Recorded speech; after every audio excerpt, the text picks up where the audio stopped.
Salut tout le monde, j'espère que vous allez bien. Après plus d'un mois d'utilisation, on va enfin revenir sur mon expérience avec le OnePlus 7 Pro. Allez, c'est parti. Je crois que c'est la vidéo que vous m'avez le plus demandé de faire depuis ces derniers temps. La première partie vous a beaucoup plu et vous en vouliez plus? Je comprends. Ça fait du coup plus d'un mois que j'utilise ce OnePlus 7 Pro, un coup en tant que téléphone principal, puis secondaire, puis principal, puis secondaire. J'ai du coup pu prendre pas mal de recul par rapport à ce smartphone, mais spoiler alert, il est génial. Il est génial parce que je m'y retrouve, c'est un smartphone que je me vois très bien utiliser au quotidien.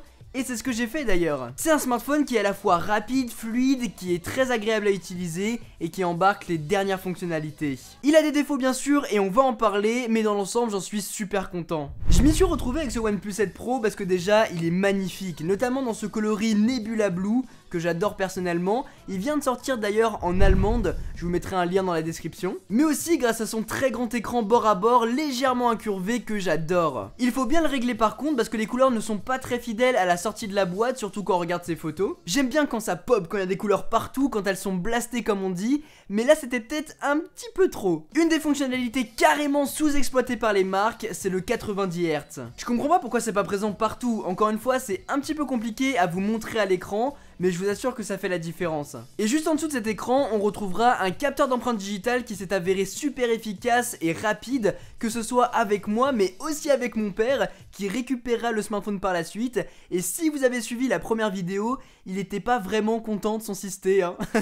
Du coup là, avec cette empreinte digitale qui est bien plus efficace, et bah il le sera encore plus. Sinon vous avez toujours la reconnaissance faciale qui est présente mais qui sera moins rapide puisque la caméra frontale devra se déployer. Après le smartphone est quand même très grand et ça peut être compliqué à utiliser à une main. En tout cas c'est pas super pratique, en plus de ça il est assez lourd, donc si vous avez des petites mains et que vous voulez vous le procurer, ça peut être un défaut à prendre en compte. Et il a, comme je vous disais dans ma première vidéo, des haut-parleurs stéréo. C'est pas les meilleurs mais ils sont vraiment bons, avec un son qui est assez puissant quand même. Dessus c'est OxygenOS qui tourne et c'est super fluide. En plus des 90 Hz qui sont présents, l'interface est clean. On a limite l'impression d'avoir Android stock dessus, ce qu'on a sur le Google Pixel 3 XL par exemple. C'est ça qui m'avait énormément plu avec le smartphone de Google et c'est ce qui me faisait rester dessus. Mais avec les performances qu'il y a là-dedans, et c'est même assez abusé, vous allez tout pouvoir faire tourner. Snapdragon 855, 12 Go de RAM et 256 Go de stockage, c'est fou. La question est même de savoir si les 12 Go de RAM sont vraiment nécessaires. Je dirais non aujourd'hui, on doit même pas utiliser les 6 premiers pour les tâches les plus gourmandes. Maintenant, je pense que OnePlus a voulu voir un petit peu plus loin. Si vous achetez ce OnePlus 7 Pro qui est quand même plus cher que les versions précédentes, il faut le dire,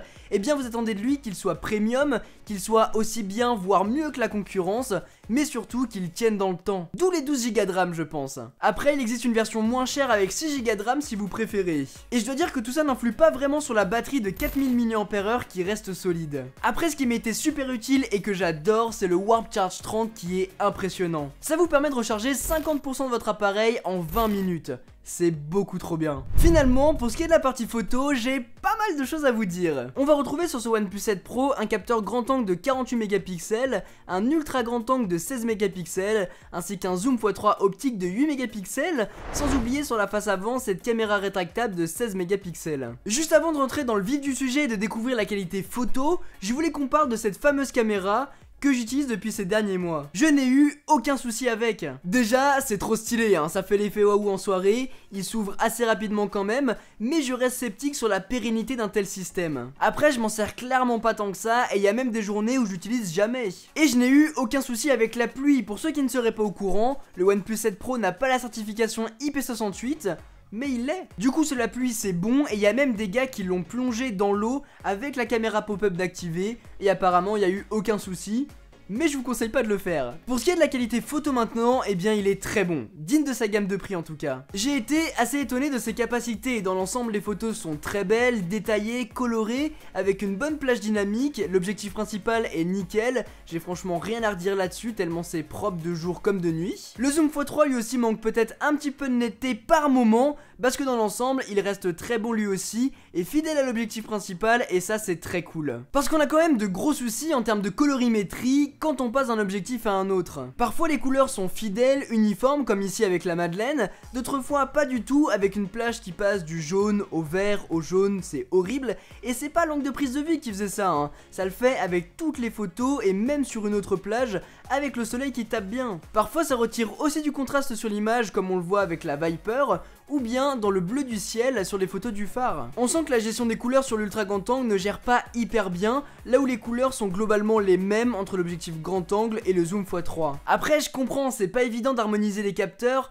mais c'est juste dommage sur un téléphone à ce prix là. En basse luminosité c'est plutôt pas mal dépendamment de la situation dans laquelle vous êtes, mais par contre le mode paysage nocturne, en gros le mode nuit, ne sert vraiment pas à grand chose si ce n'est à rien. Et quand la nuit tombe, utilisez que le capteur principal de 48 mégapixels, avec les autres c'est même pas la peine d'essayer. Le mode portrait lui est pas trop mal dans certains cas, dans d'autres pas tellement, c'est dans l'ensemble assez aléatoire en fait. Et pour ce qui est de la caméra frontale, les selfies sont là aussi de très bonne qualité, avec une bonne retransmission des couleurs, même si on sent que les visages sont assez lissés, surtout en basse lumière. En fait, la seule chose que je regrette, c'est le fait que le OnePlus 7 Pro mette vraiment du temps à déclencher la photo, du coup on peut en rater, en tout cas on a du mal à figer l'action. Pour parler un petit peu des vidéos, elles sont plutôt bonnes, un poil trop contrastées, mais avec une super stabilisation. Stabilisation qui est totalement logicielle parce que quand vous tournez, c'est pas du tout stabilisé et plusieurs fois je me suis fait surprendre à devoir retourner une séquence en pensant que c'était pas stable. Du coup les vidéos sont tout à fait exploitables, mais privilégiez quand même la qualité 4K par rapport à la 1080p qui est quand même grave meilleure,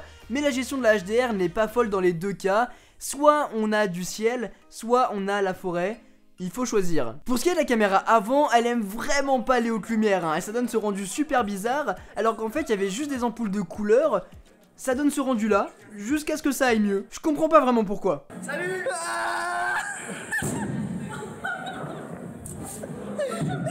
Sinon, à l'extérieur, quand il y a un petit peu de lumière mais pas trop, on voit le grain sur l'image, mais c'est plutôt pas mal. Et bah même dans le sable avec la petite caméra qui sort là, franchement, il n'y a pas l'air d'avoir trop de soucis, pourtant il y a du vent et tout qui rentre à l'intérieur. On verra si ça tient bien, mais écoutez, pour l'instant, c'est cool. Et c'est filmé avec la caméra frontale du coup. Voilà en tout cas les amis pour cette vidéo, j'espère vraiment qu'elle vous a plu. On a fait un gros focus sur la partie photo et vidéo parce que ça me semble être l'un des critères les plus importants pour choisir son smartphone premium. En tout cas de mon côté, et j'avais pas mal de choses à dire. Globalement le OnePlus 7 Pro est une bête de compétition, vous pourrez absolument tout faire avec, et il rivalise sans souci avec l'iPhone 16 d'Apple ou le Galaxy S10 de Samsung, je n'ai aucun doute là-dessus. Comme d'habitude, si cette vidéo vous a plu, n'oubliez pas de mettre un gros pouce bleu et de vous abonner si ce n'est pas déjà fait, et n'hésitez pas à me dire dans les commentaires ce que vous pensez de ce OnePlus 7 Pro, et si vous voulez vous le procurer, d'ailleurs petit lien dans la description. Sur ce, c'était Quentin, passez tous une très bonne journée.